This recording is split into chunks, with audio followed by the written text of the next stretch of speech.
As you can see, these are the parts. Let's get to work.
Here we go, the time has come.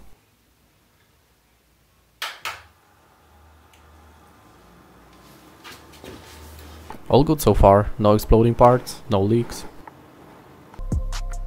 And there we have it, the first signs of life. I'm happy to say the whole building process went flawlessly. But now I gotta deal with my 1080p monitor because this beast is 4K ready. Any thoughts about the build? Drop them in the comments and I'll see you in the next one.